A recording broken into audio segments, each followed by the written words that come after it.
2K Sports welcomes you to the following presentation of the NBA.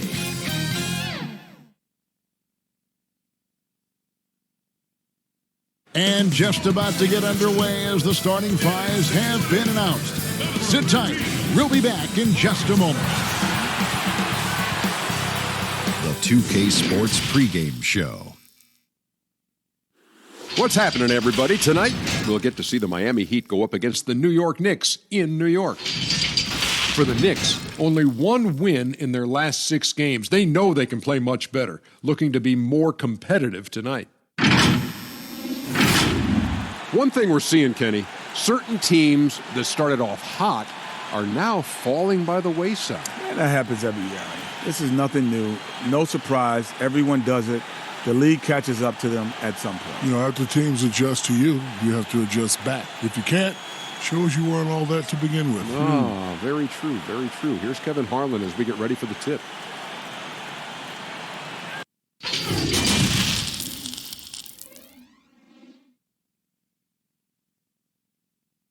Thank you for tuning into this Sunday afternoon 2K Sports edition of the NBA. Kevin Harlan here, joined by our analyst, Greg Anthony, and Hall of Famer Doris Burke. Plus, reporting from the sidelines, another Hall of Famer, David Aldridge. And now a chance to take a look at some numbers for Randy. And guys, it hasn't been pretty for him in the past 5 games. He's having one of those scoring slumps that all players go through at some point in the season. But I know he hadn't lost his confidence, and I expect this young man to get after it here tonight. So here's Miami's starting group. The backcourt, Dragic and Butler. Adebayo is out there with Myers Leonard, and it's Robinson in at the small forward. And for New York, Elfrid Payton is out there with Barrett. Then it's Julius Randle. Then it's Taj Gibson. And it's Morris in at the 3. Now when it comes to load management strategy, Doris, should coaches do it along the way as opposed to waiting until the last, say, quarter or third of the season? Well, Kev, I think you can look to the San Antonio Spurs, who I think were the first to really look hard at what we would now describe as load management. And I think the one thing is you're trying to just make sure guys are prepared for the most important point of the season. You've got to win enough to get in the playoffs and be positioned well, but your guys have also have to be healthy at the end of the year. And so it's the Heat hitting on the board first. Here's Payton. And Gibson kicks to Randle. Goes back up. Trying to get open is Gibson. Randle no good. Last outing for Miami, it was a loss to the Nets. Let's go now to the sideline and catch up with David Aldridge. Well, I talked with Coach David Fizdale. He talked about the threat posed by Jimmy Butler, saying, it's incredible the work he's done to make himself such a well-rounded scorer. Kevin, they better be ready for the terror from Tomball, Texas. Back to you. All right, thank you, David. Got to credit the defense. They found a way to stop him, and that's never an easy task. Pass to Adebayo. Outside for Robinson. 5 to shoot. Outside Butler. Fires the 3. And that's good. And it's Dragic with the assist. Boy, this play is perfectly in sync. Butler gets just the space he needs. Guys are looking for a spark here. Yeah, a cold stretch offensively, for sure. Now, here is Morris. His scoring totals are something to take note of. He's averaging over 19 points a game. Maybe he rushes that just a little bit. Who knows? But he couldn't have gotten a better look than that. Bounce pass, Dragic. Here's Robinson. The shot, no good. The Knicks go the other way with it. Payton, right side. Pass to Gibson. Dragic against Payton. Outside Gibson. They need this one. New York, no good that time either. Yeah, trying to get going here, but that's an offer for the first 5 here to start the game. And a trying summer for the New York Knicks fans. After trading away Porzingis, they were hoping to get a big-name player in free agency, Greg, and they didn't. You know, shocking they refused to offer the max to Kevin Durant. I mean, there were concerns with the Achilles, but instead he ends up in Brooklyn. Combine that with fans' disappointment at missing out on Zion Williamson, and the saga continues. Here's Robinson following the basket by Julius Randle. Nailed from three-point land. And they don't want to get in a habit of giving him open looks from 3. First quarter still, but not who you want to leave open. Now, here is Morris. On the pass to Payton.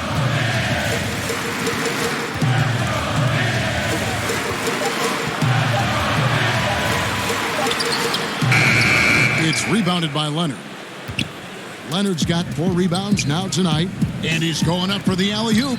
I'll tell you, that's a pretty pass from Jimmy Butler, and you've got to have special vision to make it. And so New York calls timeout. They're first. Good timing. They're really struggling offensively. Sometimes it just feels like misses become contagious. He wants to settle his guys down right now. And a whole new group out on the floor right now for the Knicks. So it's Ntilikina who brings up the ball for the Knicks. 8-point game. Tipped away. In transition, here comes Miami. Up again. Rebounded by Knox. New York with the ball.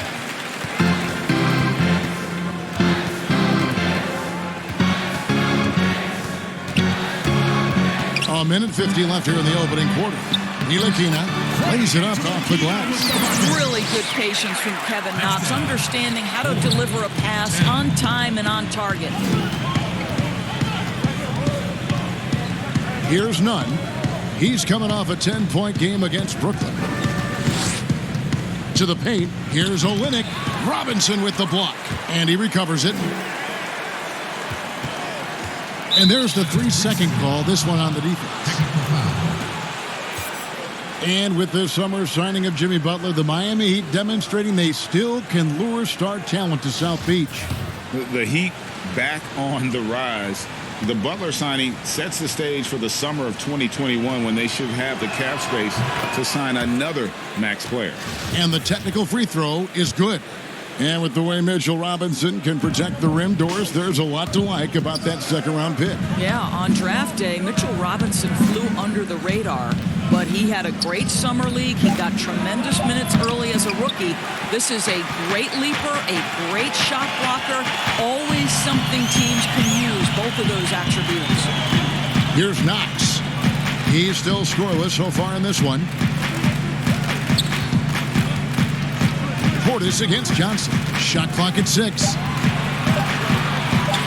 And the sharpshooter, Reggie Bullock. Took some time for him, Greg, here in the NBA, but, you know, he's going to shoot it. Bullock has always been a consistent threat from outside. That is why this team loves him. It doesn't offer too much else, but he can open up some room inside with that ability to hit from deep. And now, in his second year of coaching the Knicks, David Fizdale putting more of a stamp on this team, changing the mindset of the franchise.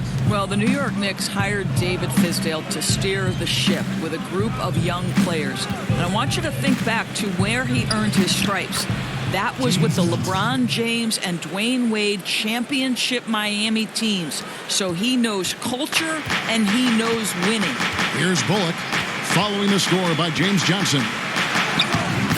And it's Bullock missing. Looking at Miami, they want to turn it around after the loss to the Nets in Brooklyn. Here's Hero. He's guarded by Bullock. Passes it to Nunn. Johnson left side. Olynyk trying to break loose, and he can't extend the lead to double digits. And so it's Miami holding on to an 8-point lead heading into the break. Their defense has been terrific in this game. And we've got more NBA action on 2K Sports coming your way after this break.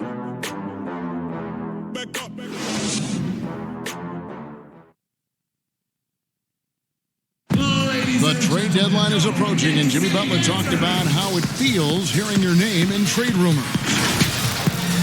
It's different for everybody, to tell you the truth. For me, I don't think about it because whatever's going to happen is going to happen. Staying level-headed and ready for whatever's next. That's Jimmy's mindset, Greg, in a nutshell.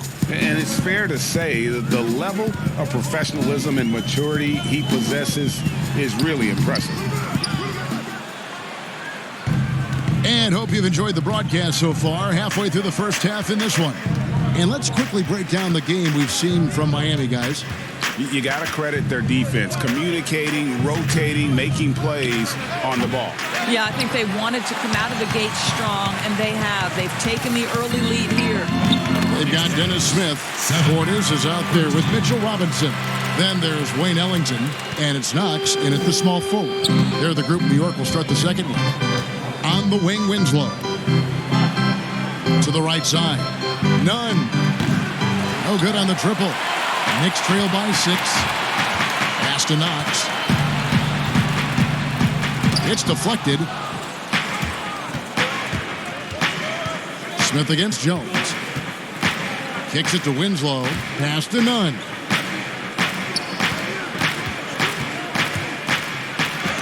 That's tipped, and they're able to recover. Bucket is good. Johnson's got the lead up to 8 now for the Heat. And so it's Smith with it. He'll bring it up for the Knicks. They could use a big shot here to get this offense going. Too many empty possessions. Right now, they need a basket. Portis drives in, and that one drops for him. Portis has got his first 2 points.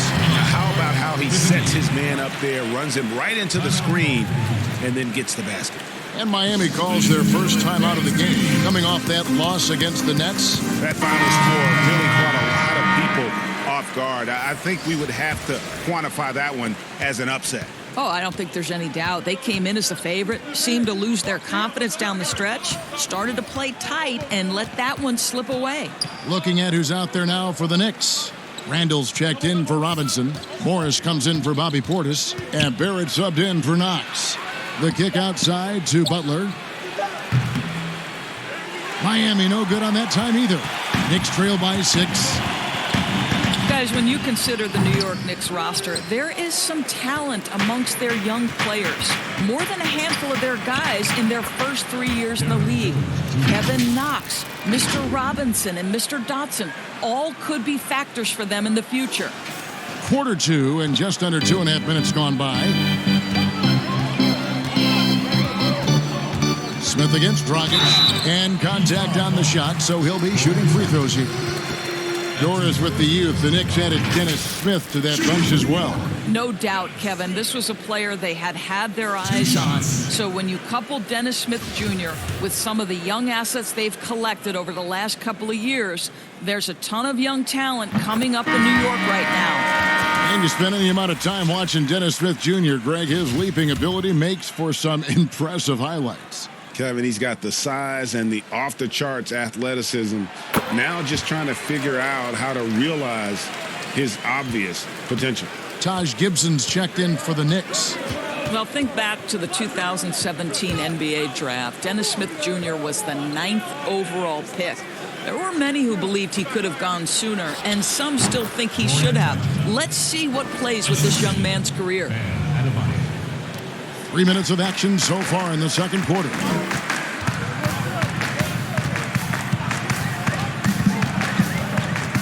He kicks to Barrett.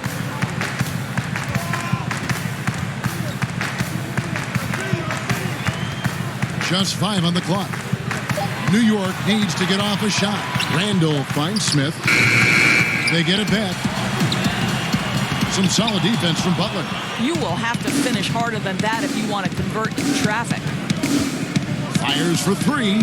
Bangs home the trifecta. and it's an 11-point Heat lead. Assists like that have typified their effort today. Terrific ball movement. Smith outside. Shot from the wing. Buries the jump shot. Well, Dennis Smith Jr. in the pick and roll. Boy, you don't know if he's going to rise and fire or set his teammate up. Dragic kicks to Butler. And there's the pass to Adebayo. Dragic looking it over. Over Smith. No good from Dragic. And he rushed that one, no doubt about it. The D out of position, you could see the frustration on his face. Morris, no good. The Heat leading by 9. Okay, well, let's go down to David Aldridge for a report from the sideline. Kevin, before he became a head coach in Memphis and New York, David Fizdale spent 8 seasons as an assistant under Eric Spoelstra in Miami. Now, Spo said he's a brilliant basketball mind that has exceptional, gold standard level communication skills. One of the most talented coaches I've been around. So, Kevin, Fizdale is highly respected. David, he sure is. Great reputation. Now getting his shot. Thank you so much. So it's Miami now, following the score by New York. Dragic gets the bucket. Well, you get exactly what you want right there. Clean look, right at the cup. Nicely done. And here's Smith. He's averaging a bit over 5 points a game. Passes it to Barrett. Here's Gibson. Count that one. Gibson's got his first basket. Boy, Taj Gibson unafraid in the face of contact. How tough is this guy? Got to recognize the situation, trying to get a 2-for-1. Well, this is where the play call is crucial, right? If you're in a 2-for-1, you've got to get the first shot quickly. Now, here's Butler. He had a 33-point outing in their last game against the Nets in Brooklyn. And you know, guys, the other thing I really appreciated about his effort in that game was the effort and work on the glass. What a well-rounded performance. Boy, he's putting pressure on the defense. That's 2 from downtown this period. Right wing. Here's Randall. That one doesn't go. And he did everything he could to make that shot as difficult.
Goodbye. Goodbye.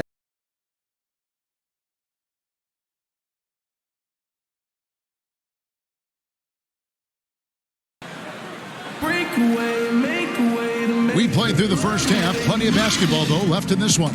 You look at Jimmy Butler. He's really been playing well. Man, he's been running wild on him through that first half. Absolute dynamite on offense. Boy, he has been shouldering the load. Aggressive, skilled, talented, and thus far, unstoppable. Here's who Eric Spoelstra is starting the second half with. The backcourt, Dragic and Butler. Myers Leonard is out there with Robinson. And it's Adebayo in at the center, filling out the middle. Inside, here's Butler. It's rebounded by Payton. Boy, surprised he missed that. The defense just good enough to prevent that bucket. And you look at Jimmy Butler. Goes about 6'8", about 230 pounds. Great size on the wing. And he keeps himself in tip-top shape. His strength, one thing I'm not sure the casual fan even recognizes. Of course, you've seen a lot of these big men come and go in this league. Who would you say right now is the most complete big man in the NBA? Well, two guys come to my mind immediately, and that's Joel Embiid, who I think probably could be more efficient with his three-point shooting, but is still enough of a threat that you have to guard him out there. They enter the ball through him in the post, and he can be a dominant scorer. He can also put it on the deck. And then Anthony Davis, who you could say all of those attributes that Joel Embiid has, the Brow has as well. Those are two of the most complete, dominant two-way big men in today's game. And here's the upcoming schedule now for the Miami Heat. On Wednesday, they'll be playing against LaMarcus Aldridge and the San Antonio Spurs. And then on Friday, they'll be facing Steven Adams and the Oklahoma City Thunder. And for that game against the Kings, it's the second game of a back-to-back, and you know they're going to be feeling the effects of it. Playing that much basketball in that short amount of time really takes a toll. And it's out of bounds. The Knicks will take it the other way. Mitchell Robinson's checked in for the Knicks. And the Heat making a change here. Payton passes to Robinson. Morris, left side. Over Robinson. Morris, no good.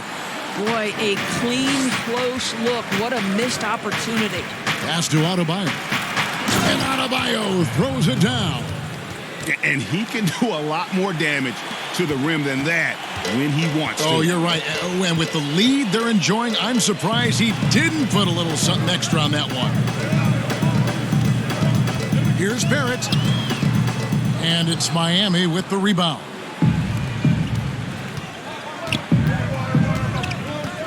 Robinson kicks to Butler.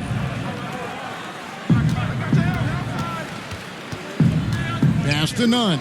For the three. It doesn't go for him. And New York the other way now. And they're 1 of 4 here to start the second half. Morris. Trying to get open is Robinson. Yep, it goes in, and the Miami lead is cut down to 8 on the bucket for Morris. This is where the focus and the confidence of Marcus Morris shows through. This guy's so good at keeping his eye on the target. The pass to Adebayo.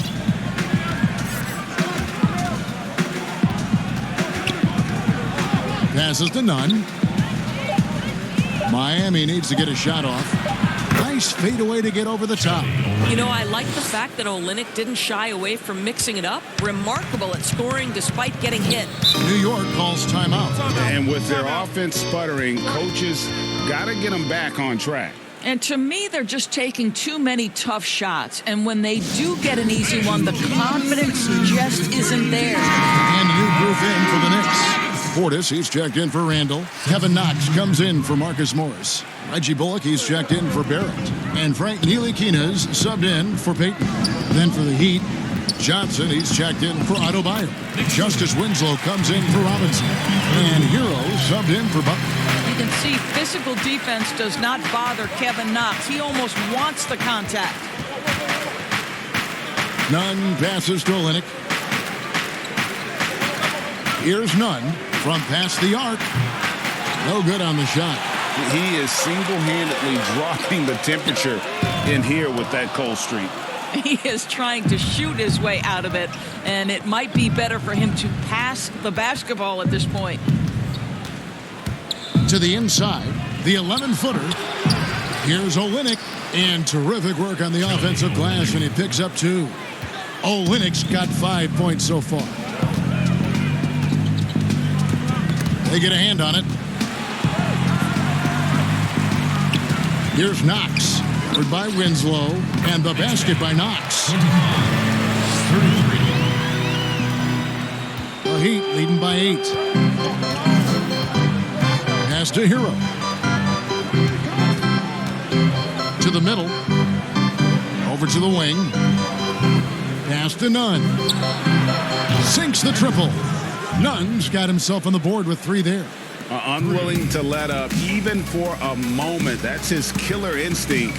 just fanning the flame. One thing I enjoy is watching players who don't pay attention to the score. You lock in on the moment and play the right way. Heat have gone 4 of 9 from the floor so far in the third. And there's the foul. It's on Bobby Portis. That is his first foul of the game. Wayne Ellington's checked in for Robinson.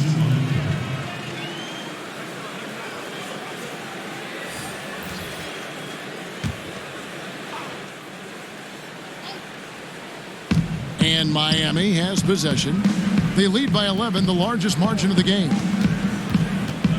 Dragic, the pass to Leonard. A fadeaway. Here's Hero. Winslow finds Dragic. Down to 5 on the shot clock. Here's Leonard. Well-timed pass, and he goes straight to the bucket for the layup. Leonard's got the lead up to 13 now for Miami. So it's Ntilikina who brings up the ball for the Knicks. The pass to Knox. Here's Ntilikina. With the shot. The shot's good from Ellington. Ellington's got his first points in this one. The Heat leading by 11. Bounce pass, Dragic. Here's Hero. Still getting warmed up offensively. No scoring yet from him. How good a playmaker are we watching? Always leading, always trying to create for others. There's a 4-second difference from the shot clock to the game clock. Portis kicks to Bullock.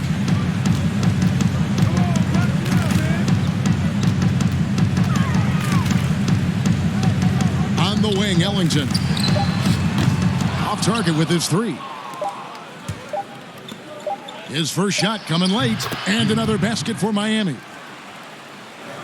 And so it's the Miami Heat riding a 15-point lead at the end of the quarter. They've been putting on a clinic in the paint. Shots are falling with regularity, and they are pounding it down low. Back to the action after this word.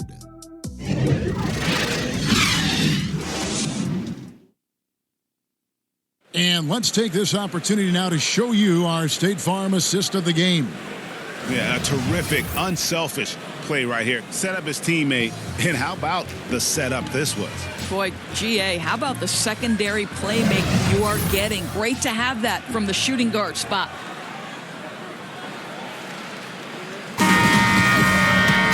And we reach the fourth quarter in a game that may be already out of hand. They've got Taj Gibson.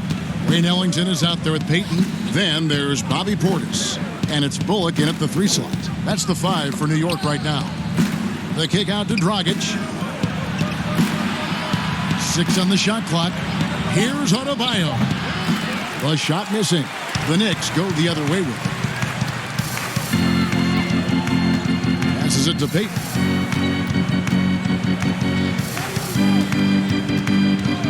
Pass to Portis.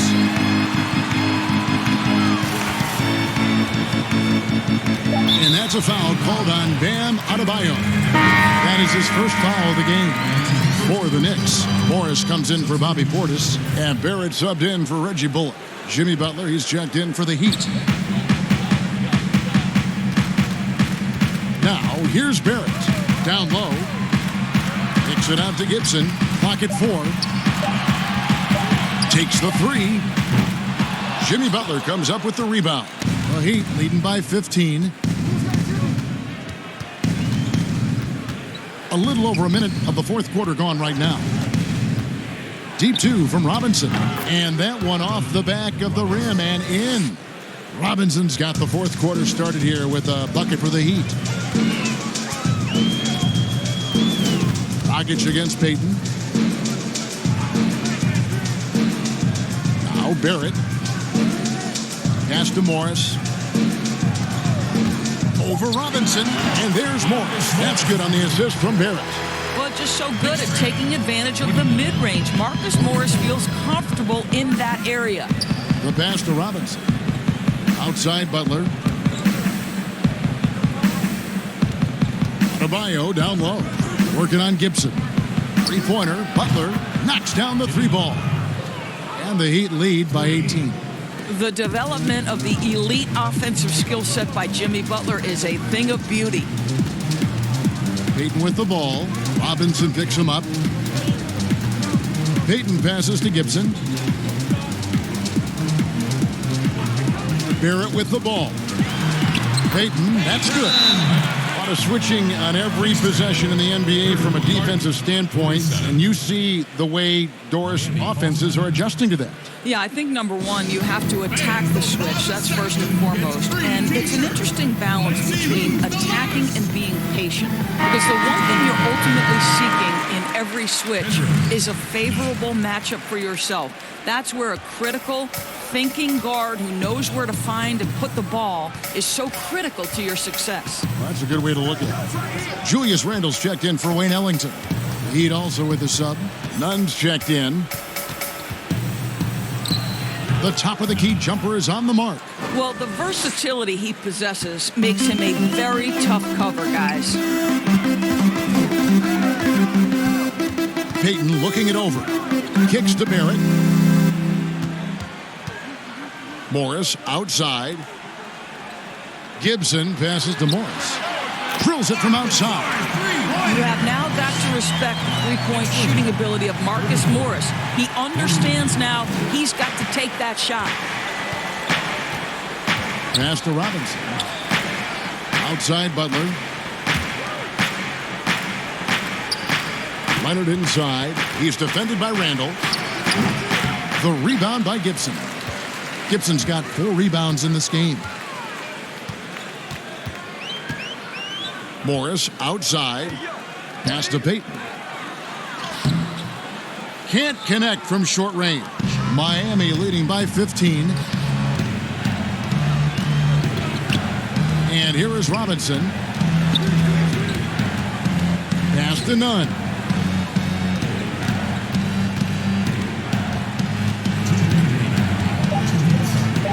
Left side, Leonard.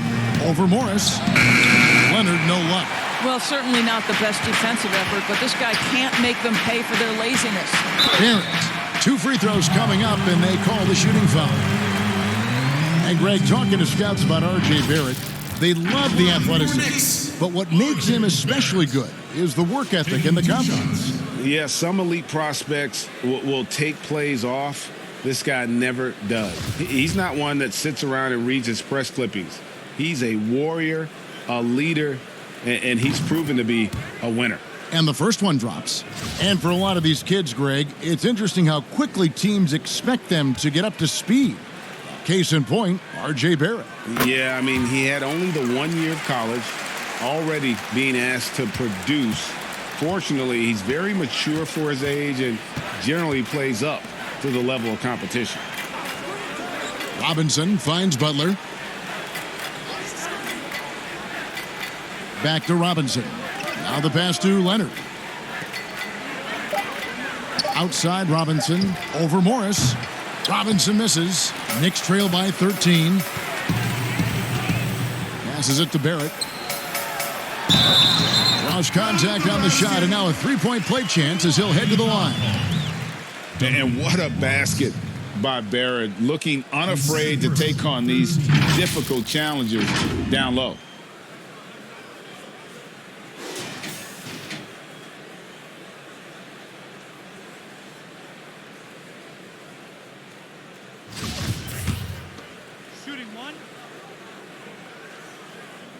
And that one falls for Barrett. Born in Toronto, Barrett joins a talented group of Canadians who have entered the NBA ranks. Pass to Robinson. Now here's Adebayo. Covered by Morris. Adebayo kicks to Butler. A three-pointer is right on target. Butler's got 6 points in the quarter. And there's no doubt about this one. Playing with a lot of confidence tonight. It's a statement victory for Miami. It was like watching a three-point shooting contest tonight here. And they just didn't seem to let up. Whether the last several shots went down or not, 3 after 3, it just seemed to pay off for them. And now on the year, this will take them to 28 wins. And continued dominance against this team, winning both of their matchups this season. And guys, one of the steady and outstanding players putting in another impressive performance, it was a big-time outing for Butler. This guy has been shot-making all night long. He commands the rock and takes over. Here's Nunn. The three-pointer, no good. They can score it here, but it won't mean much. Kevin, turn out the lights. This party's over. It might be.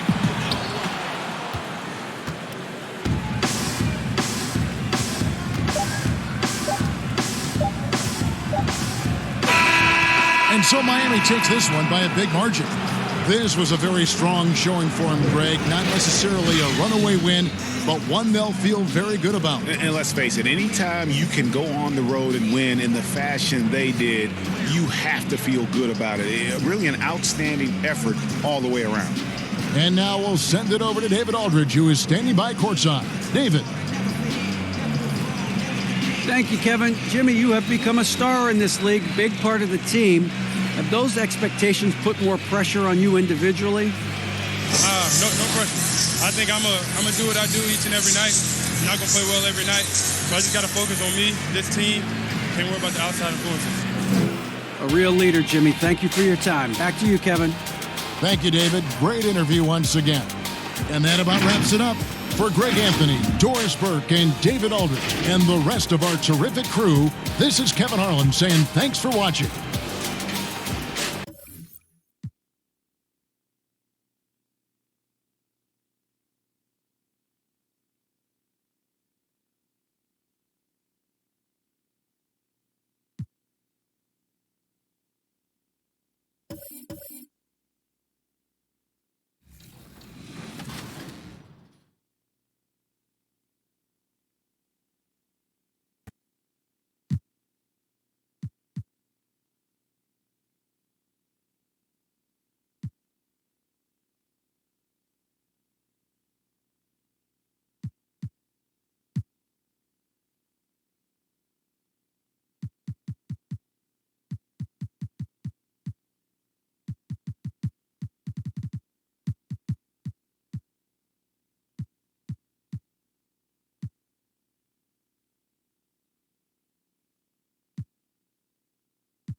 K Sports welcomes you to the following presentation of the NBA. It's the 2K Sports pregame show. And here we go, everybody. Tonight's broadcast will feature the Utah Jazz matched up against the Washington Wizards here at Capital One Center. Well, for Washington, they're staggering along in 12th place in the East. And if their goal this year was to avoid the same fate they suffered last season, they have work to do to accomplish it. Shaq, you look at Bradley Beal, one of the more dangerous scorers in the league. Guys, where do you put him if you had to rank two guards? Shaq?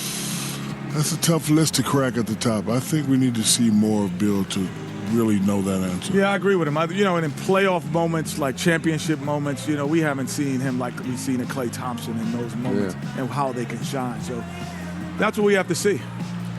That'll do it for us for now. Thank you so much for tuning in.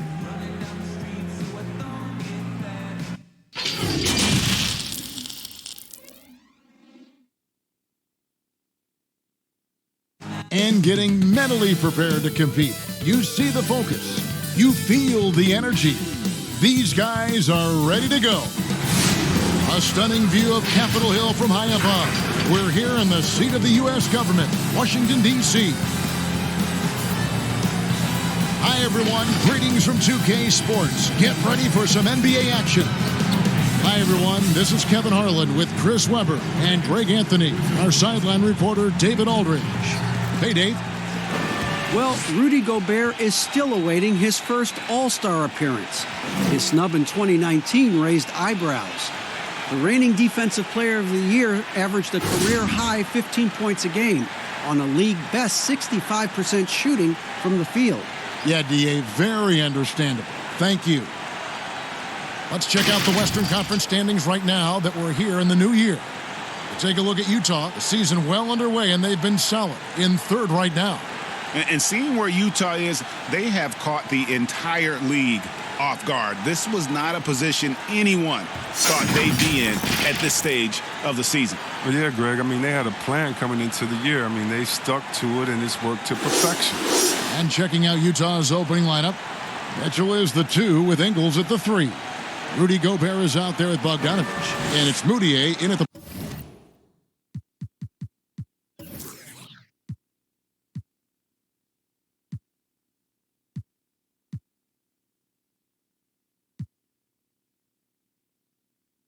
point.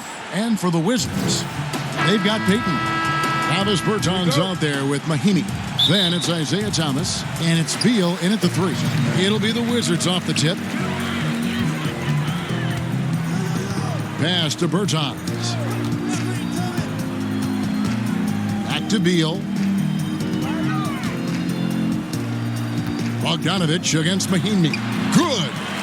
Both teams dealing with injuries in this one tonight, Chris. Talk about what that does to a team's rotation. Well, it shortens the rotation, definitely, but I always believe that injuries help teams in the long run if you get the injured player back. So as long as you get that injured player back before the playoffs and time to build chemistry, what does it do? It gives guys an opportunity that weren't going to get that playing time to get that playing time. And now it helps deepen that rotation the longer the season goes along. So it can also turn into a blessing. That curse can, but you got to have everyone focused and honed in to make sure that happens. I'm sure. And here is Beal following the three-pointer by Donovan Mitchell. Beal deciding where to go with it. Clock at 6. Floats one. Gobert with the block. Ingles against Beal. And it's out of bounds. The Wizards will take it the other way.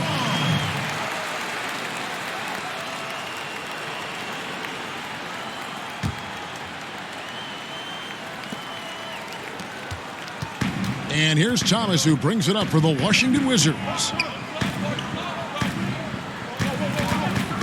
First quarter, about a minute and a half in. Mahinmi kicks to Bertans. 6 to shoot. No one near Peyton as he lets it go. They get the rebound. And it's Utah's ball. They defeated Charlotte in their last game. And with the type of defense they played that day, they were able to cause a lot of mistakes. Oh, boy, that was the kind of effort coaches love to see. So active, such energy at the defensive end. Now, here's Thomas. Bogdanovich missing his last shot. Thomas. Beal trying to break loose. Thomas, no good. Look, they say there are no easy finishes in the NBA, but that should have been easy. They get it again. Nice shot by Gobert. And that's why you never stop working in the paint at either end of the floor. The Wizards have gone just 1 of 4 to get this game started. Thomas feeling it out a bit. Here's Peyton. The shot, no good. Gobert with the defensive effort. They're struggling here, Earl. 1 for 5 now. The D has them bottled up so far. Oh, and just a soft touch on both ends of that pretty alley-oop. I got to say, when he threw the pass, I didn't know where it was going. Wizards trail by 5. Some tough offensive sets. They want to turn it around.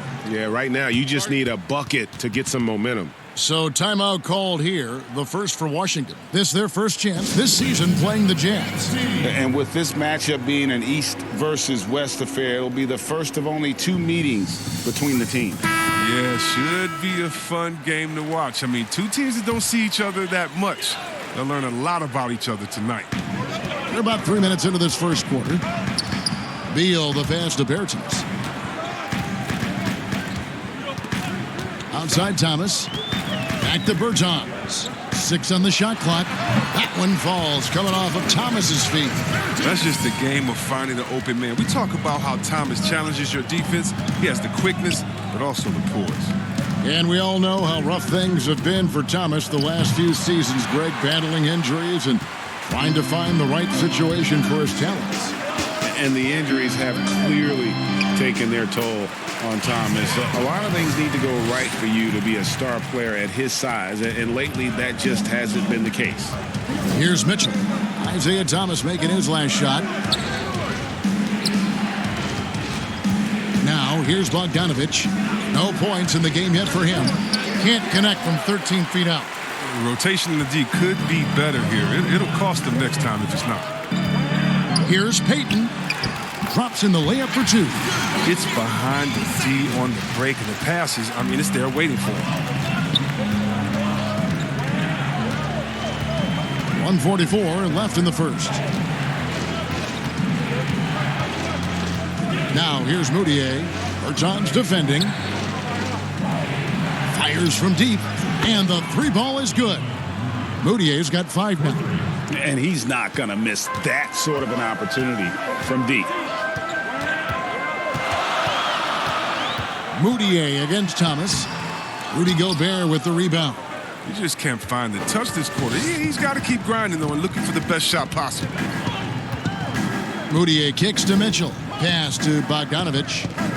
Here's Ingles. Gobert trying to get open, and the basket by Ingles. Wizards trail by 4. Beal the pass to Bertans. He dishes it to Mahinmi. Beal, that's for 2. And a kind roll that time off the rim as that one falls. If there's ever a successful shot that still gets your coach mad at you, that's the one. Mitchell outside. He feeds it to Gobert. Another shot. Mitchell's shot is good. Mitchell's got his second bucket of the game to go. And their post play has been really solid right off the bat. There's the pass to Bertans. Here's Beal. Gobert with the block. Moutier against Thomas. Moutier with the bounce pass. And Gobert kicks to Ingles. Great look, but off the mark. And that does it for the first quarter. It's the Jazz up 4. And don't go away. We'll be back with the action for the start of the second quarter in just a moment. The 5'9" Isaiah Thomas has made a career out of proving his doubters wrong. Ever since I was a little boy, they always said, you're not going to be this good in high school. Then when I got to high school and played pretty well, they said, well, you're not going to do that good in college. And when I got to college, they said, well, the NBA, those guys are too big. They're too fast, too strong. The things you do in college won't work in the NBA. Well, no question about it, Greg. Isaiah Thomas still plays with something to prove.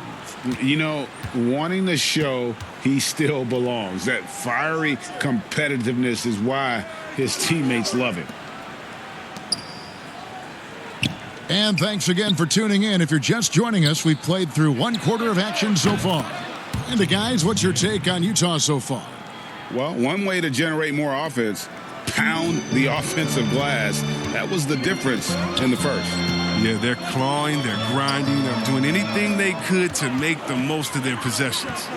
We've got Davis Bertans. Ish Smith is out there with Brown, and it's Bonga in at the small forward position. That's the group starting the second quarter for the Wizards. It's a chance now to catch up with the fourth member of our crew, Hall of Famer David Aldridge. Well, Kevin, coming into the 2017 draft, Donovan Mitchell wasn't sure he was ready for the NBA. Mitchell said, I worked out in the summer with Paul George and Chris Paul, and they were the ones who convinced me to keep my name in the draft. They said, look, you're good enough. Just go out there and show it. And Kevin, through a couple of seasons in Utah, that's exactly what Mitchell has done. He has made an instant impact on the NBA and the Jazz, DA. Thank you. And with this summer's acquisition of Mike Conley, Greg, the Utah Jazz hoping to make a step in the West. And really, Mike Conley, their best point guard since they traded away Darren Williams back in 2011. Alongside Bogdanovich, a big upgrade offensively, and he can hold his own on the defensive side as well. A slight rebound advantage for them. One more column in their favor, and it's all adding up. And it's a defensive 3-second violation. For Utah, they have made their only other free throw attempt today in an earlier trip to the line. And taking a look at the numbers on the season, they've converted about 77% of those foul shots.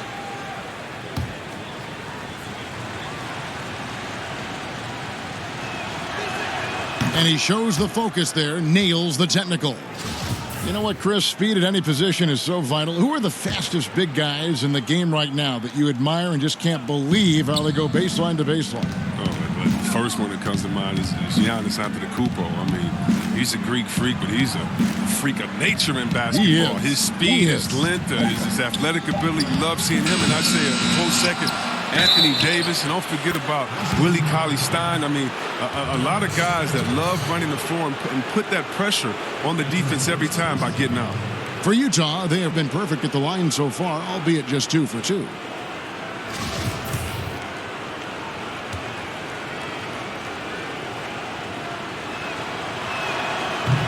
And the free throw, no good. And so many issues for this Wizards team the last few seasons have been due to a lack of an inside presence. Yeah, inside scoring has been a problem, GA. I mean, they've had to lean heavily on outside shooting. Also, though, they've been struggling with rebounding. Passes it to O'Neal. Here is Davis. He's covered by Brown. Fades away. Here's Bradley. Back to O'Neal. Nice ball movement by Utah. 5 on the clock. Niang passes to Clarkson. A double clutch. And he gets the whistle. 2 free throws coming up. And a moment now to look at the year-to-year scoring output and how it has been trending for Bogdanovich. And one thing that has been very consistent for him the last few years, his ability to continue to deliver more and more offense. He's been doing everything that's been asked of him. And a new regime in Washington as they have moved on from the previous GM. A lot to do here. Yeah, GA, and it's not an ideal cap situation to work with. Fans are excited to see what can be done. They need to land a few big free agents. It hasn't happened for the Wizards in a while. Time called here. The Wizards decide to talk it over. Well, Coach Scott Brooks has seen success in the past. Respected coach who has won Coach of the Year. But the heat is on in Washington. Yeah, he hasn't had great luck here with the Wizards. I mean, new management this year might be evaluating him. I mean, he could be a make-or-break season for Brooks. And here in the second quarter of action with a hair under 2.5 minutes played so far. Ayrtonus, the pass to Bonga. Smith feeling it out a bit. Pass to Brown. Shot clock at 5. And it's Royce O'Neal with the foul. That's his first foul.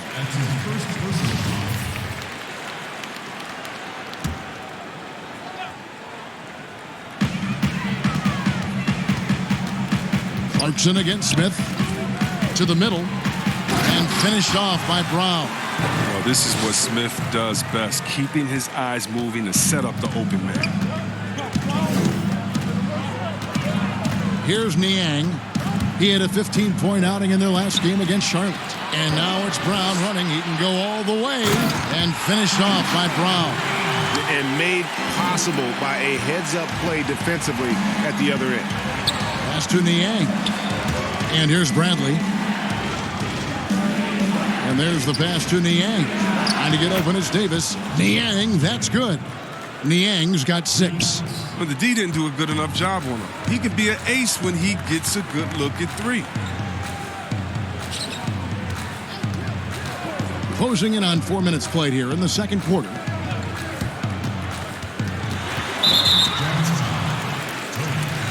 Mahimi's checked in for the Wizards. And a switcher also for Utah. Donovan Mitchell's checked in for Royce O'Neal.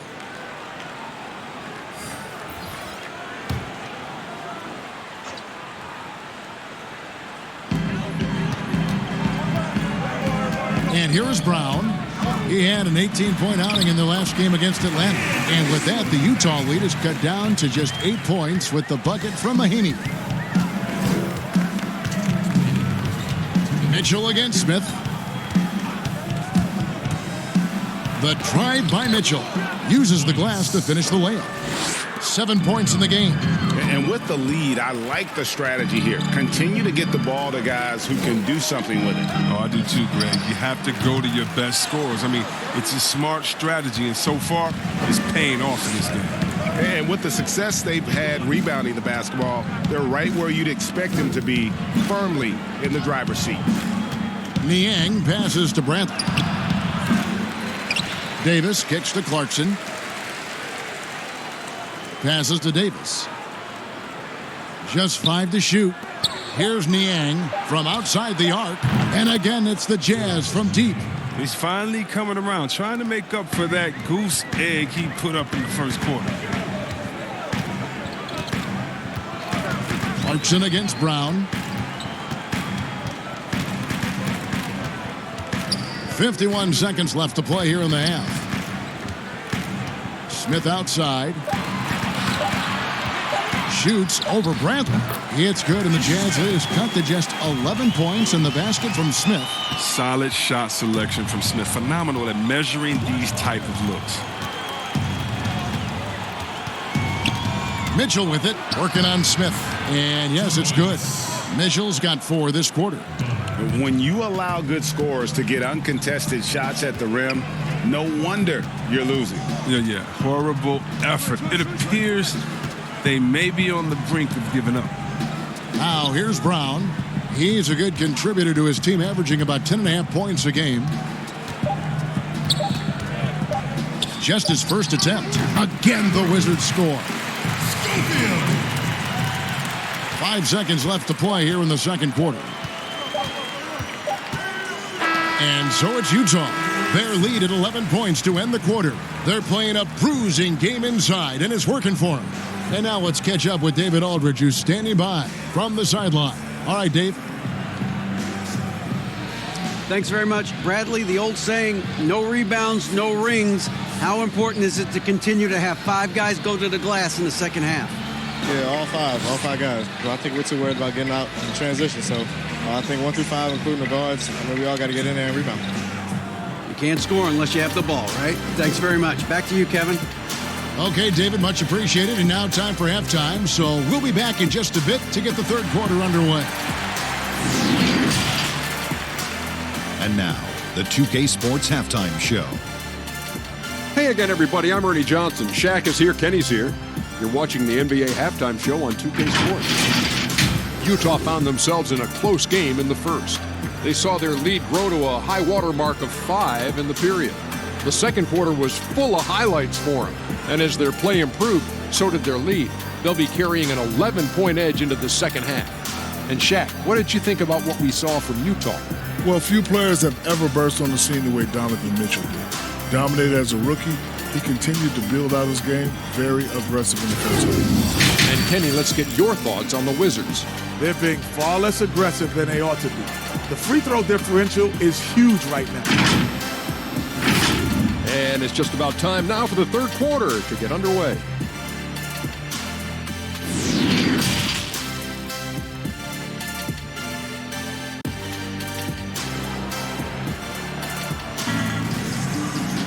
And as we dive into the second half, we'll find out if the next 2 quarters are any different from the first 2.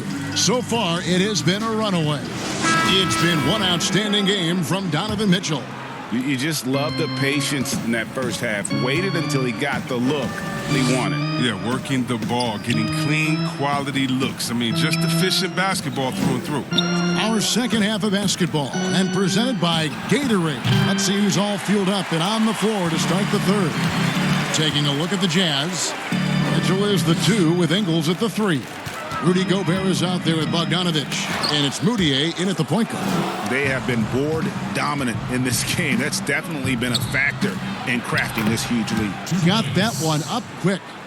Moutier's got the lead up to 13 now for Utah. And you look back at that 2013 draft, just call it the year of the sleeper Euros. Giannis Antetokounmpo taken 15th, and this guy, Rudy Gobert, selected with the 27th pick. Slow to get warm after the break. 0 for 3 now. Maybe they need an early timeout just to try to settle things down. Mitchell against Payton. Mitchell right side. Back to Moutier. Puts it up from 15. And Gobert kicks to Mitchell. Pass to Ingles.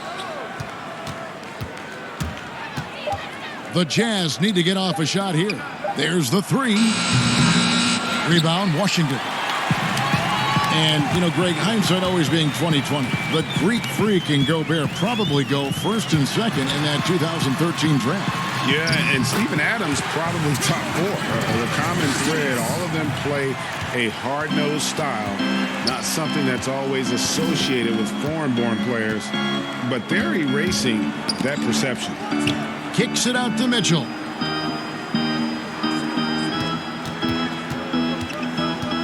Lobbed up there for Bogdanovich. And they're forcing the ball inside, and it's working like a charm. So it's the Wizards now. It's a 13-point game. When this game is done, they'll be off to Chicago as they take on the Bulls. That'll be the first half of a 2-game trip. And let's catch up with our sideline reporter, David Aldridge. Well, Kevin, tampering is a touchy subject, but it's a word we're hearing more often. Teams want to retain their star players, but they know that there is always talk during a season. Now, teams can only express interest in a player when he hits free agency. But players can talk amongst each other freely all season. Star players like LeBron James are tied into their front offices. And some people wonder if there's much of a difference between what the player says and what his team is thinking. Kevin? Good point, David. Thank you. And you're asking for more trouble than you can handle if you're going to let him just roam free from beyond the arc. Thomas finds Beal. To the inside, Mahimi. Good. It's Beal picking up the assist. Beal's got 4 assists in the game. Chris, we talk about perimeter scoring becoming more prevalent. The biggest shift coming from bigs shooting more threes. Yeah, they are now counted upon to space the floor. And the better you can shoot, the better you can space the floor. And then more importantly, if you can knock down that three, you become a triple threat because now you can shoot there, maybe you can dribble and get by, or because of your height, you see different passing lanes and you can be a better passer, getting your teammates involved, and they like that spacing as well.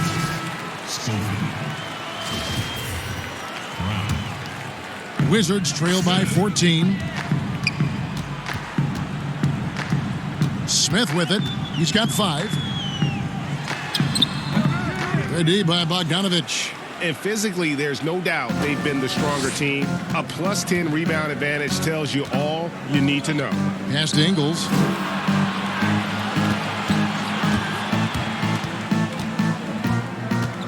Clock at 6. Back to Moutier.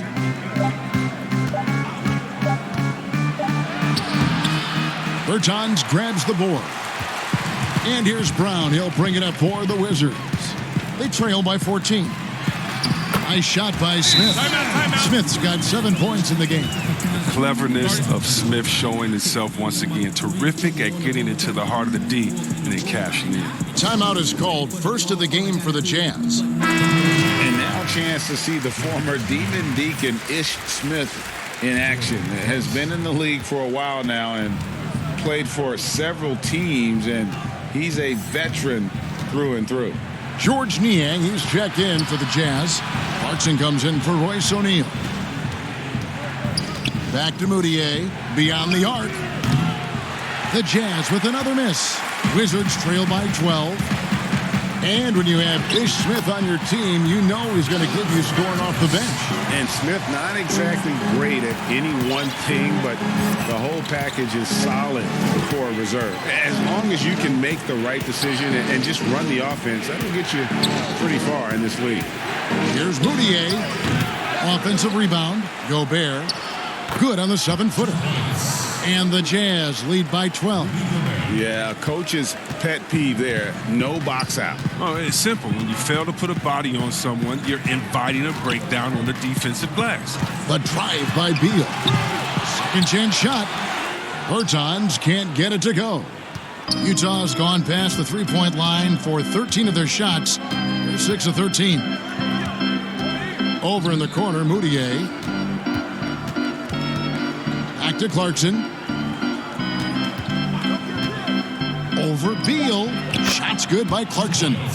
Clarkson's got his second bucket. You see the poise developing in Clarkson. He makes a nice choice in the pick and roll. Just 1 second between the shot clock and game clock. Bogdanovich against Beal.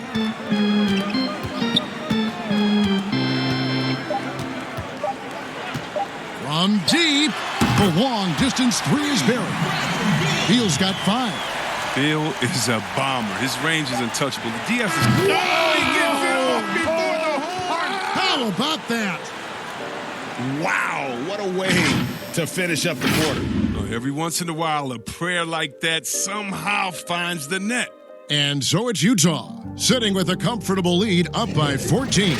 And we'll see if they can keep up their tremendous shooting they've been dialed in so far from the field. And we'll be right back after this.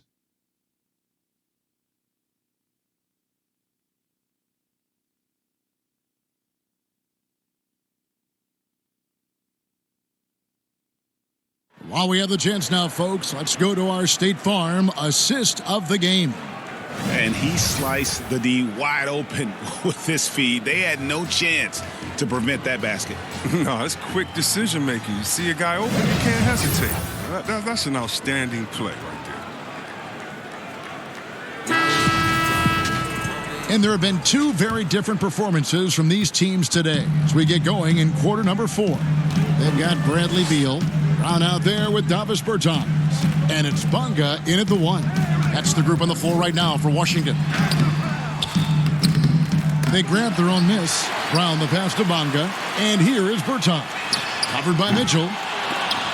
His 3-pointers off the mark. Jazz leading by 14. Bogdanovich finds Mitchell. Here's Niang. Back to Mitchell. The pass to Clarkson. Now, here's Bogdanovich. He's covered by Brown. Just 4 to shoot. Here's Clarkson. Jazz passing it around. Mitchell outside. Passes it to Niang. Fader on the way. That one goes in. And the Jazz lead by 16. A nice job taking what the defenders gave him. These guys need a gut check right now. I mean, I don't know what they were thinking. You have to know the scouting report. He's a threat from out there. And oh boy, a lot of contact there, but he gets the call and will shoot 2. Yeah, Kevin, and it didn't happen overnight, but it's clear that Bradley Beal is a franchise player. I mean, he's worked on his game year to year, and now he's a superstar in this league.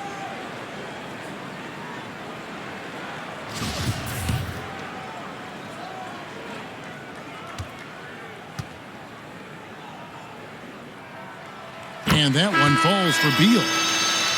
And Chris, with Beal, it's in large part due to how he has expanded his game, which means he now impacts the game more. Yeah. Well, Beal moves so much on both offense and defense. He's a very active player. And he's never passive on the floor, and he looks for ways to inject himself into games.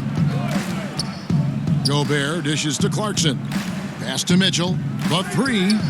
The shot's good on the assist by Ingles.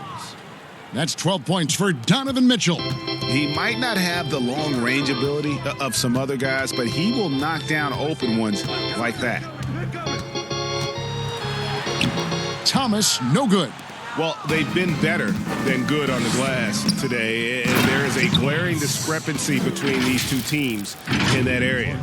Offensively, defensively, they are in total control. Starting to take over here, building a big lead that could ultimately prove insurmountable. With some arc, and it's good on the way in. That's a shot he trains to make. Little guys need that runner sometimes to finish inside. Feeds to Clarkson. It's stolen by Mahinmi. Here's Thomas, and it's sent back by Mitchell. I don't know if it's been the main factor, but his off night has definitely been one factor here. Bogdanovich up top. Back to Mitchell. Bogdanovich left side. The tray. That shot off. And the Wizards now going the other way. Now Beal. Rebound collected by Clarkson. Here's Mitchell, and it's Mitchell with the jam. I love Bogdanovich's ability to put the team first. When he sees one of his guys open, he's a willing ball mover. Time called here. The Wizards decide to talk it over. And in a league obsessed with shooting, easy to see why Bojan Bogdanovic has solidified himself as a key player. I mean, over 40% from long range in recent years, competes defensively. He's a player. And now let's present our Jordan Player of the Game, Rudy Gobert. And it's been another dominant night on the glass for him. Some of his other numbers might change from game to game, but you know he's going to give you double-digit rebounds. It's impossible to keep him off the glass. His energy level is that good. He silenced this crowd with an unreal display. His ability to drown out the noise and the hostility of an opposing crowd is pretty special. Now here's Moutier, pass to Gobert. To the paint, and the basket by Ingles. Nice job creating for the easy deuce. Washington shooting in this game 45%. Outside Thomas. 1:56 left in the fourth quarter. The pass to Bertans. 5 on the clock. No good on the three. And it's Moutier with the ball. He brings it up for the Jazz. They have a 22-point lead. It's the most they've led by. Mitchell outside. And the officials will call the illegal screen right there. This last season, the Thunder became the final NBA team to reach an agreement for jersey sponsorships. Have you gotten used to seeing those patches on the various jerseys around the league? You know what, Kevin? I have. And they're not as intrusive as I thought. Me too. I agree.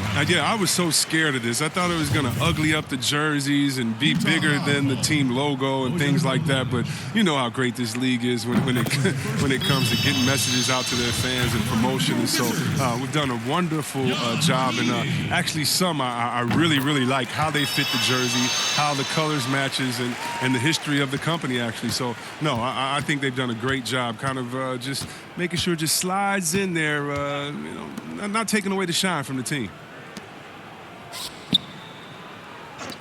From deep, Ingles hits the three-point bomb. Ingles has got 5 points now this quarter. Well, guys, this was never really a contest, just a total obliteration, if you will. And you can safely say mission accomplished now for the Jazz. You don't see this kind of a blowout often, but tonight this is a quality win across the board to deliver out this kind of punishment. They definitely never changed the approach. They just kept after it and showed they were clearly the better team in just about every single category. And so the hard work and effort paying off tonight, putting another win in the books. That'll be win number 27. And so they win their first game against this squad. It's a 2-game season series, and they'll be going for the sweep the next time they face off. And while there was some nice performances tonight, it definitely ended up being a solid outing for Rudy Gobert. The energy he played with tonight was amazing, and it paid off the most on the glass where he dominated the rebounding stats. The shot by Mahinmi, no good. Here's Mitchell.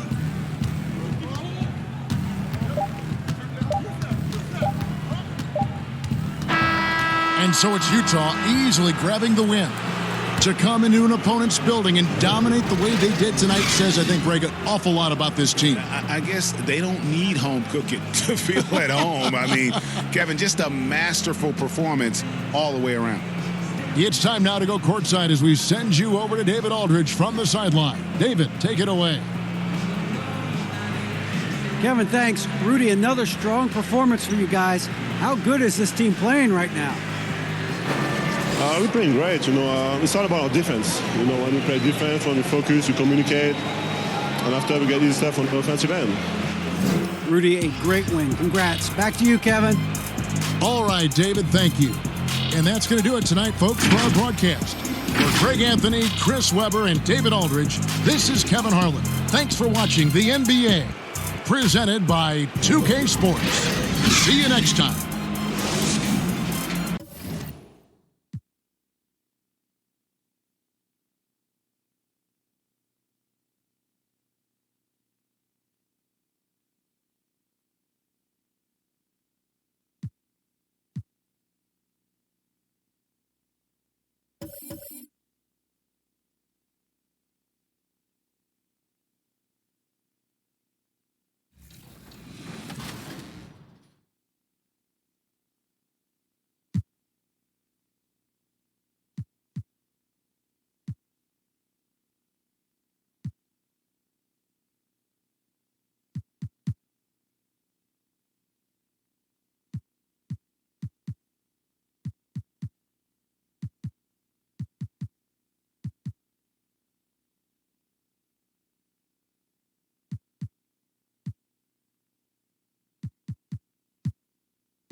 2K Sports welcomes you to the following presentation of the NBA.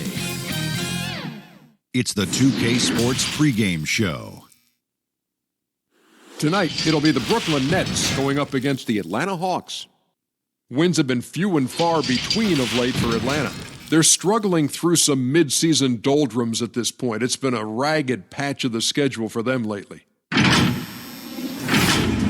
One thing we're seeing, Kenny, certain teams that started off hot are now falling by the wayside. And that happens every year.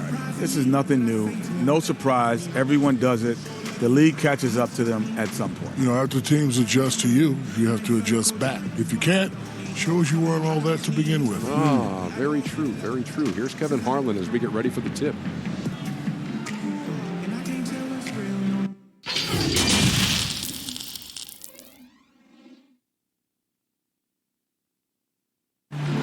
The activity in front of the Brooklyn Museum, not too far from our setting today here at the Barclays Center. Welcome, everyone. Let's get ready for some NBA basketball on 2K Sports. I'm Kevin Harlan, along with Greg Anthony and Brent Berry, our terrific analysts, and David Aldridge is our sideline reporter. DA, take it away. Well, Kevin Durant said his days of trying to prove himself through basketball are done. He said, walking around with a chip on my shoulder is not my thing. I'm more relaxed and letting these days flow. I'm the best version of me. I don't need to prove who I am. I've been in it for too long. Kevin, this is a guy who is finally comfortable with himself. All right, thanks, DA. Now that we have a second, let's take a quick peek at the rebounding numbers for the last handful of seasons for Allen. He's really made that a focus of his game these past few years, and it's paid big-time dividends for him. He's become a much better rebounder, and it's increased his value as a player by leaps and bounds. A look at Atlanta's opening lineup. Collins at power forward with Len at center. Young and Herter make up the backcourt, and it's Hunter in at the small forward. And for Brooklyn, they've got Garrett Temple. Taurean Prince is out there with Harris. Then there's Spencer Dinwiddie, and it's Allen in at center. We're just halfway through the season, Brent. Talk about the value of leadership and keeping everyone focused night in and night out.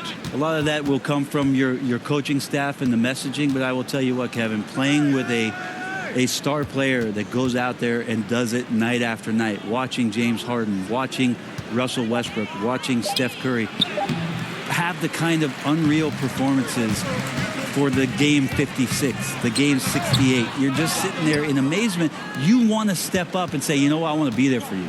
But to me, that may be the most important, like every game they're there. Every single game. They are there. They're excited to be there. They're excited for you to be playing, and they raise the level of your attentiveness to being competitive on a nightly basis. And truly, those guys become inspirational to you. That is a product of pure effort, guys. I agree, and that's nothing new coming from him, GA. He loves going to work on the rebounding, going to work on the board. Stick with fundamentals there. Shot goes up, box out, or he'll destroy you. Uncovered at the rim, finding cracks in the defense here early on. Just really smart basketball and exploiting whatever holes that he's seeing right now in the defensive squad. Rebound by the Hawks. They just couldn't come out on top last time they took on the Nets. That one was played in Brooklyn. Yeah, and their last time playing against this club, they fell short. A lot of cheap fouls really plagued their starting unit. But I'm sure they learned their lesson from that game. They know they can't afford to have their first unit unavailable when the game is at critical junctures this time around. So it's Brooklyn now after the basket by Atlanta. And a one-year player at Texas, Jared Allen came into the league as a bit of a project. He's got ample playing time to develop in Brooklyn.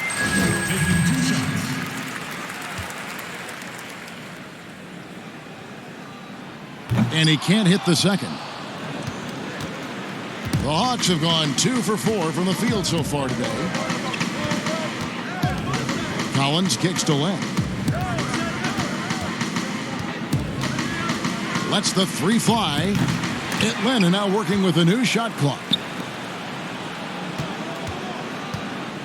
Young against Dinwiddie. They shoot again, and it's laid up and in by Young. Young's got his second basket. And Greg, safe to say, Allen's defense is ahead of his offense. Yeah, but his mobility and leaping ability serve him well as a finisher, providing that vertical spacing teams like to have inside. Now, here's Dinwiddie. A 26-point game for him in the win against Miami, and he converts the layup. Working his way for a high percentage look. That's just smart basketball. Man, that's a painted possession right there, a masterpiece, especially when the defense is not a factor. Young against Dinwiddie. Inside, it's stolen by Allen. In transition, here come the Nets. A nice shot by Harris. And the defense to start that play was terrific. I love the fact that they attacked early in the shot clock. Pass to Hunter. Out left to the wing. Prince against Collins. Shot clock at 6. Oh, he blocked it and deflects off the backboard. True on the 14-footer. From the middle, part of Collins' game that is developing. Nice work, and that's paying off. Here's Temple. He's been quiet so far. Still no points in the game. Prince dishes to Dinwiddie. Lets a floater go, and there it is for him. And Atlanta calls their first time out of the game. And with the signing of Durant and Irving, along with DeAndre Jordan, Greg, are the Brooklyn Nets now claiming the mantle for the top team in New York? Listen, they were already the better team a season ago. After stealing the Knicks' thunder in free agency, acquiring the superstar talent, they're poised to steal the Knicks' cultural relevance as well. Looking at who's out there now for the Nets. DeAndre Jordan's checked in for Jared Allen. Chandler comes in for Taurean Prince. And Karis LeVert subbed in for Garrett Temple. Now here's Parsons. Jones for 3. The rebound by Wilson Chandler. And you could tell he thought that triple was going to fall. Here's Dinwiddie. On the wing, Chandler. Passes it to Harris. Down low. And it's Jordan, that time on the assist by Harris. Picture-perfect role, Kevin. Cutting the defense to pieces with the quickness was DeAndre Jordan. Turner against LeVert. To the middle, Jones. And then Jones with the jam. That's nice vision there. You see that pass, you make the feed before the defense has a chance to react, and that opens up a much better opportunity to score. For Brooklyn, they've gone 5 of 8 from the field, shooting over 62%. Dinwiddie passes to Chandler.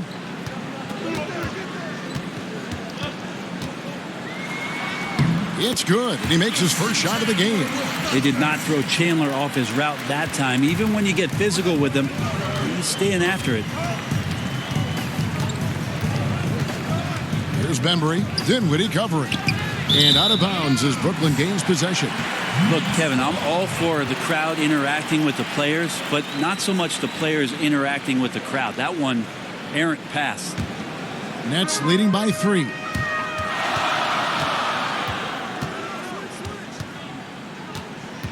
Now the pass to LeVert. There's 18 seconds left in the first quarter of the game. Dinwiddie left side. Offline with his 3. Reddish with the ball. Over Jordan. And no good on the last second attempt this time. So at the end of 1 quarter of play, still a close game. Brooklyn ahead, leading by 3. And back with the start of the second quarter. Ladies and gentlemen, dance team. And it's been a pretty even game here after 1 quarter of play. And looking at what we've seen so far, guys, from the Nets, what do you think? Hey, why take jump shots when you can get your points at the rim? Yeah, that worked wonders for them in the quarter. We'll see what kind of adjustments get made. Dinwiddie runs the point with LeVert flanking him. Jordan is out there with Wilson Chandler, and it's Harris in at the 3 slot. That's the Nets 5 as we get into the second quarter. Here's Jordan, and DeAndre Jordan throws it down. I mean, he might as well pour a foundation and put some framework around that, because that's where DeAndre Jordan lives on the offensive glass. All right, let's catch up with our sideline reporter, David Aldridge. Hey, Kevin. Well, the Hawks said they were going to be patient when they rebuilt their team, and they were going to do it through the draft, and they've stuck to that script. Now, Trae Young is probably the biggest name, but Atlanta's added a lot of great young talent the last 3 years. There's John Collins, Kevin Huerter, and in 2019, the Hawks added 3 more good young players in the draft: DeAndre Hunter, Cam Reddish, and Bruno Fernando. Things are looking up in Atlanta. I would think so, too. On paper, it looks good. We'll see if it materializes. D.A., thank you as always. Dinwiddie's shot is off. Fernando, the pass to Turner. Bembry kicks to Jones. Here's Bembry. He's been patient so far. Nothing on the scoreboard yet. Good on the shot. And they've done well at taking advantage of some late defensive rotations and getting the ball in the paint. Now Harris. 9-point game his last outing. Dinwiddie drives in, and he could not get that one to go. A lot of contact, and he'll go to the line for 2. And the 6'6" point guard, Spencer Dinwiddie, second-round pick of the Detroit Pistons in 2014. You know, Greg, they might have wished they held on to him. One of the most improved players in our league. Last season, he signed that 4-year, $48 million extension from the Nets, rewarding his growth. Here's what Brooklyn's going with right now. Allen's checked in for Chandler. Taurean Prince comes in for Harris. And Garrett Temple subbed in for LeVert. Back to Young.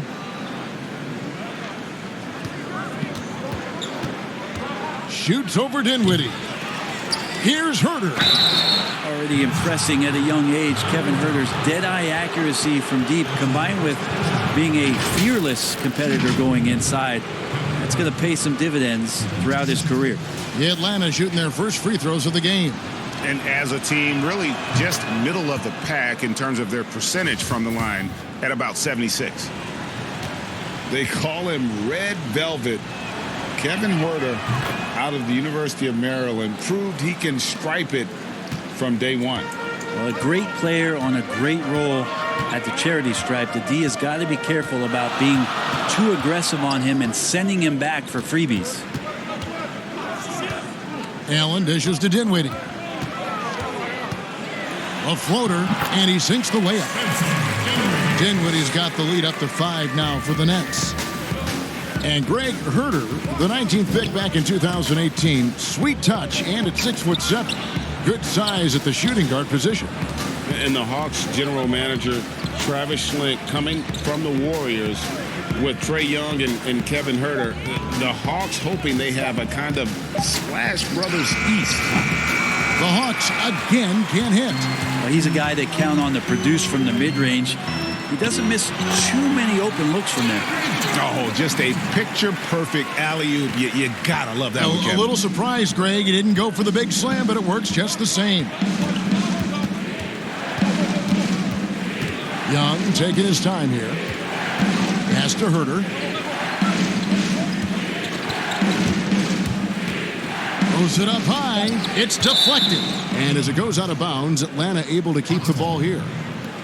Here's what the Hawks have lined up on their schedule. On Tuesday, they'll go up against Devin Booker and the Phoenix Suns. And then on Friday, they'll be matching up against DeMar DeRozan and the San Antonio Spurs. And that one against the Pistons. That's where you have got to bring your A game, especially when you know you're going to be fighting an uphill battle all night long. Scraping and clawing, doing everything he can to grow that lead. Emphatic on the putback stuff. Now, team's having a tough time containing him, attacking all the way there. Pass to Fernando. To the inside. And he's fouled pretty hard on that shot, but he's got the chance to pick up the points at the line. It's going to be on DeAndre Jordan. Sometimes you just don't have somebody on your roster to match up with the type of player that John Collins is. The first one falls. John Collins, an amazing young talent in this league, one of the best run and jump athletes that we have at that position. So fluid out there, gets out in transition, and that's where this Hawks team can really show its young talent. And the Hawks making a change here. Parsons is checked in. Now a timeout called by Brooklyn. And as the coaches go to the clipboard to outline their strategy during the timeout, the players getting a chance to rehydrate with some Gatorade. That's key to staying fresh all the way to the final whistle. And Kevin, it really is. And every one of these players knows it. They're all making sure to stay hydrated. It's impossible to play your A game if you're not getting enough to drink, especially towards the end of games when the physical toll of a long contest really starts to add up. And he makes that one. And it's 6 points for Trae Young. And it's that quick second and third jump capability for Collins, Brent, that really stands out. It makes you really tough to box out. You understand not only where your teammate's shot might miss, but your own shot on the inside. And John Collins can read where it's coming off the rim, get to the ball, get right back up and score. It's good. Dinwiddie's got the lead back up to 9 now for the Nets. And defensively, they are on their heels every time the ball comes inside. And Young, here we go. Len.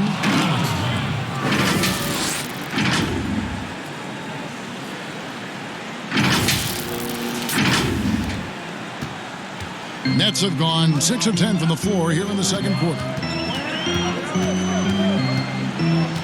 Here's Temple. He's gotten some minutes, but nothing on the board yet. Here's Dinwiddie. Allen. It's good on the putback. And the Nets lead by 9. Not a lot of resistance on the inside, and they're taking full advantage. Now 8 seconds separating the two clocks. Young for 3. Connects from three-point range. Young's got 5 points in the quarter. Yeah, Trae Young exploring the limits of his range in this one. Allen outside. Dinwiddie kicks to Prince.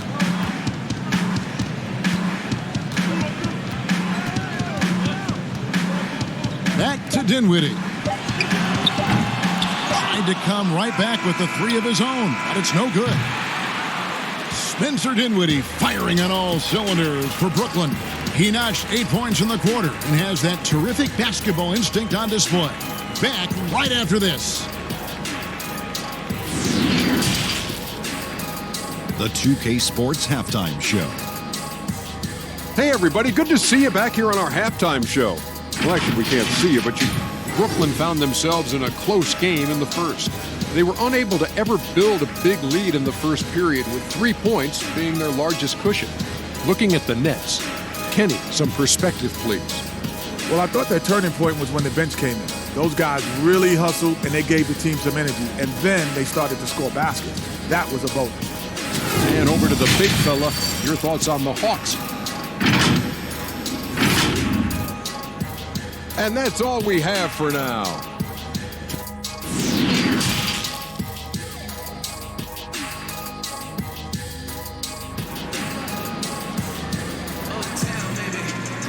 Second half of basketball upon us. We may be in for an exciting finish based on how close of a game it's been so far. You have to like what we're seeing from Spencer Dinwiddie. Yeah, and through the first 2 quarters, he has been the offense for this team. Yeah, he's shouldering the load right now and looking really comfortable while he's doing it. And now let's check out the lineups courtesy of Gatorade, all fueled up and ready to go for the second half of basketball. And so in the game for the Hawks, Herter the 2 with Hunter at the 3. Collins at power forward with Len at center. And it's Young in at point guard. And when Kyle Korver played for Atlanta, he set a league record with at least 1 3-pointer in 127 consecutive games. And to think that you just wouldn't have one of those nights where nothing was going in. 127 is pretty impressive. Record was broken eventually by Steph Curry in 2016. But for Atlanta, that 127 is still a team record. And you wonder if one Trae Young might have his eyes set on it. While putting the wingspan to great use, Len throws that one away. Bobbed up there for Collins. Up high to stop the alley-oop. That connection with Collins, that's an impressive play and very, very high percentage. And here in the second half of play, we're just over a minute in. Here's Temple. He's a good contributor to his team, averaging about 10.5 points a game. 11 feet away. Lane with the block. Oh, and a fast break for Atlanta. Here's Hunter. And that'll be 2 free throws coming up. Officials on the call with the foul. An athletic forward with a versatile skill set. Hunter has also proven he can come up big in big moments. Each team has a catalyst, Brent. Some guys are ball dominant. They play within the flow of the offense. Is there one approach better than the other? Obviously, great coaches, Kevin, are going to find what it is that their best player does well. And as many times as I could get my best player into that situation, that's what I'm going to do. So if it's Harden in isolation, James Harden's going to be in isolation. If it's Steph Curry setting off-ball screens and relocating for threes, well, I'm going to do that too. So it all comes down to a fit with the player, his skill set, and how the coach wants to use that best. Dinwiddie outside. Just 5 on the clock. From deep three-point range, Hunter grabs the miss. Ooh, and this is turning into a slow start here in the second half. Seems like they left that offense in the locker room. That puts them in the lead. And the Hawks lead by 1. Oh, great ball movement there. And it's Dinwiddie with the ball. Bringing it up now for the Nets. Passes it to LeVert. Lets it go from deep. That one doesn't drop. And Atlanta will come the other way. Next matchup, they'll be home against the Suns. That game is the first and last of their homestand. To the paint. Jones, the pass to Turner. Back to Collins. The Hawks need to get off a shot here. Bembry misses. Yeah, just the first miss of the half there. They have to be having 3 of 4 to start it off. Second half of play, and we're 3 minutes into the third here. The pass to Chandler. Brooklyn needs to get off a shot here. And again, no good by Brooklyn. Pass to Turner. From down in the low post, it goes. And now a 3-point Hawks lead. Turner does a good job of just winding his way and burrowing to the rim. And a good job finishing down low. And on our sideline, our reporter, David Aldridge. Well, Kevin, Kenny Atkinson, who's a native of Long Island, now has his dream job, coaching the Brooklyn Nets. Now, he doesn't need praise or recognition. Instead, he's fueled by the fear of failure. He says, I always feel like I'm one banana peel away from never being in the NBA again. And Kevin, he's got his team playing with that same determination. David, he sure does. Thank you very much. DeAndre Jordan's checked in for Jared Allen. And then for Atlanta, Chandler Parsons comes in for Collins. And it's Reddish in for Hunter. LeVert kicks to Dinwiddie.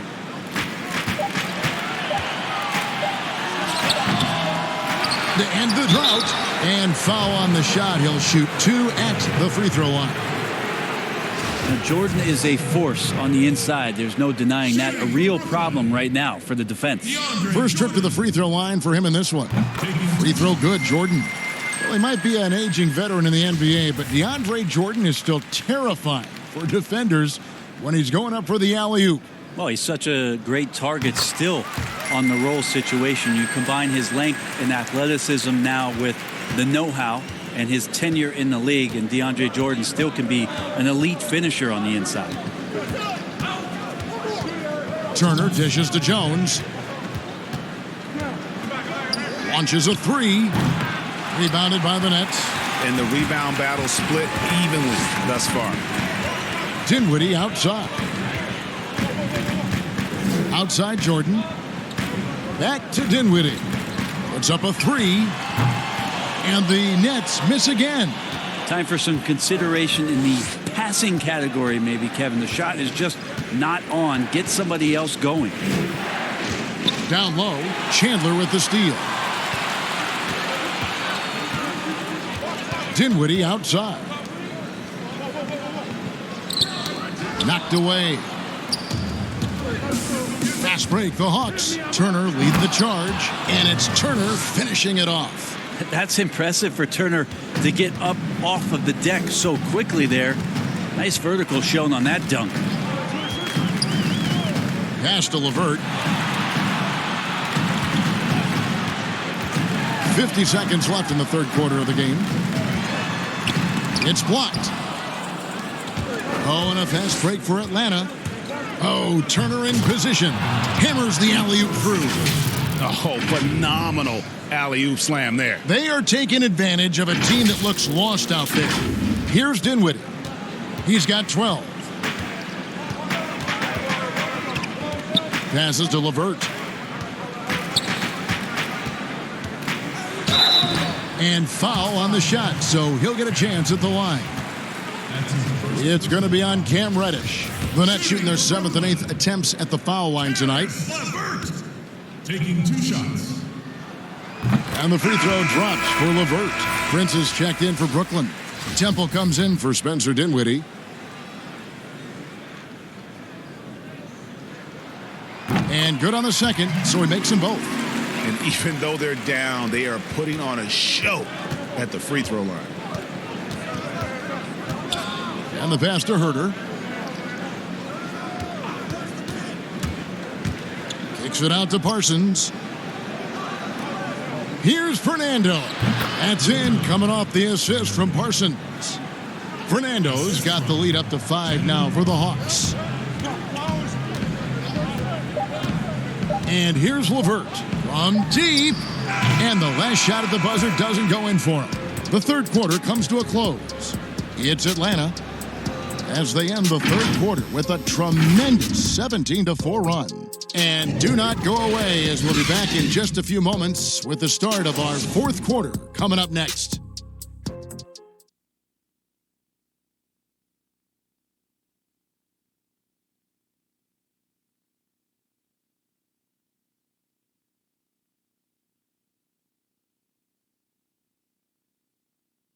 And now we have a moment to reveal our State Farm assist of the game. Yeah, an easy choice tonight. Look at the precision on this pass. Put it on a platter for him. Well, there's a way to break down the defense with the handle, but you can do it with the pass. Prime example of that right there.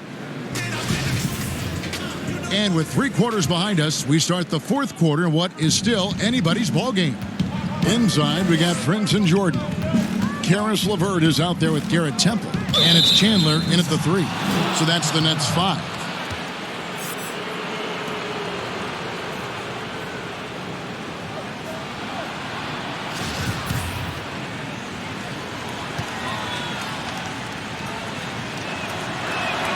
And so he hits the technical free throw. Maybe not a super athlete, or at least a hyper athlete in the Westbrook mode, but Trae Young's ball handling ability does some incredible things for him out there on the floor to create space and help him change pace for those kind of angles where he can score. And they've done some nice work as we've come down the stretch here in the final quarter. And right now is when you have to lay it on the line. Between the two teams, they've clearly been the aggressor. Jordan kicks to LeVert. Buries the long-range jumper. And you love the aggressiveness of Young tacking off the dribble, and Brent, for his size, able to finish inside. Well, he can get to the inside. He can shake guys loose. It's his ability to see the floor, Kevin, but it still comes down to that range where Trae Young has confidence to pull up from just about anywhere to get his offense going. Here's LeVert. Softly drops in the floater. LeVert's got 5 points now this quarter. When the player gets a feel for that floater, it can really make things tough on defenders. You're just not sure how to guard them and where your point of commitment is. Jared Allen's checked in for the Nets. Okay, well, let's check in with David Aldridge, who's reporting from the sidelines. Thank you, guys. I got a chance to listen in on what Lloyd Pierce was saying to the team. He's encouraged where they are at this point in the game, but he told his guys things can turn in a blink. What we need to do is execute the rest of the way. So we'll see if they can finish this one off, Kevin. How many times have we seen a possession like that from them today, ending with a basket coming off a pretty pass? Young against LeVert. It's Prince on the wing.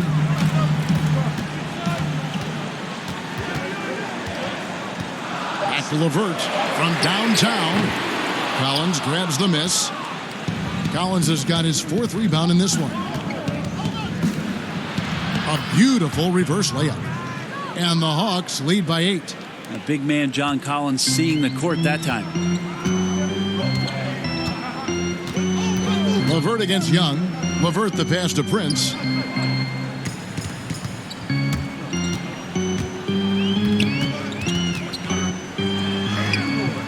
Rebound Atlanta. Hunter's got 4 rebounds in this game. Atlanta leading by 8.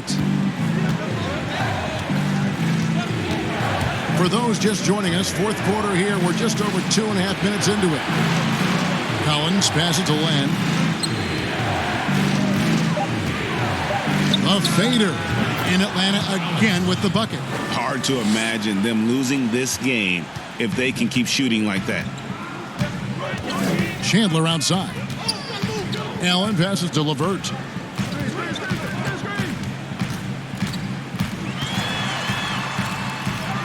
Banked in off the glass. LeVert's got 9 points now in just the second half. Has he risen to the challenge down the stretch, or what? 3 or 4 here in the 4th. Pass to Herter. Back to Young. 3-pointer. Allen with the rebound. Allen's got his 6th rebound on the night. LeVert against Young. That one's in there. The Hawks lead is cut down now to just 6 points with that basket from LeVert. And you don't want to allow too many of those short ones with the game right now in the balance. Hunter the pass to Collins. Len down low, working on Allen. Offensive rebound, Collins. And that one is good with the extra effort on the glass. And the Hawks lead by 8. Now a timeout called by Brooklyn. They're down by 8. 1:57 left in the 4th quarter. A chance now to recognize our Jordan player of the game, Trae Young. And the way he's made his mark with his work inside, he's just been a slasher tonight. Always moving, getting to the basket at will, and just seemingly taking advantage of a D that was reluctant to get in his way. He's really seemed to feed off the hostile environment he's been faced with tonight. The Hawks leading by 6.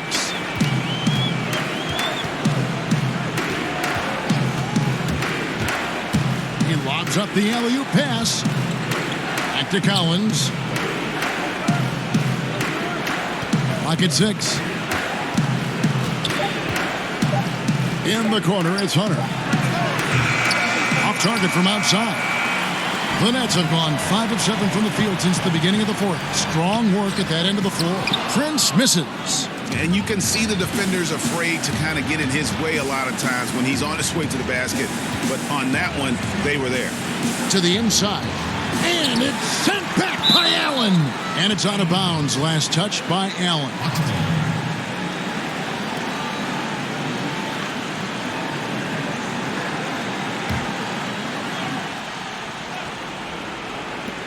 Young for 3. Got it. Number 7 on the night. 7 for 11 from the floor.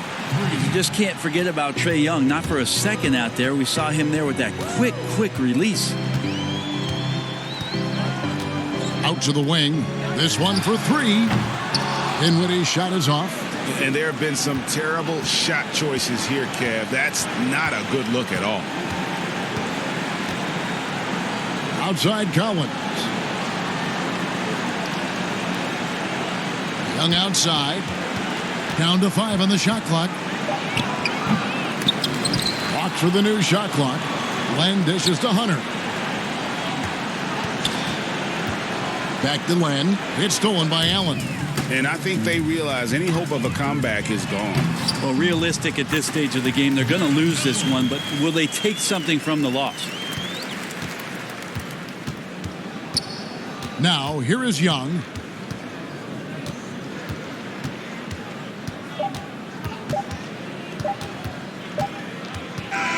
And so the Hawks take the win.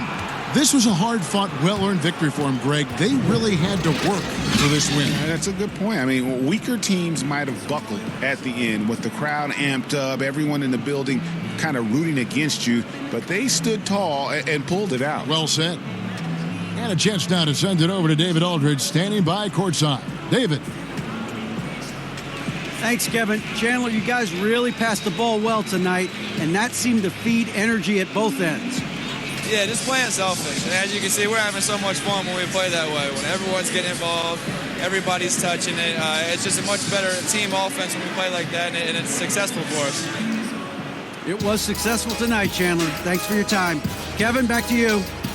David, thank you as always. Thank you for joining us. That'll do it for now. For Greg Anthony, Brett Barry, and David Aldridge, this is Kevin Harlan. Thanks for watching the NBA, presented by 2K Sports. So long.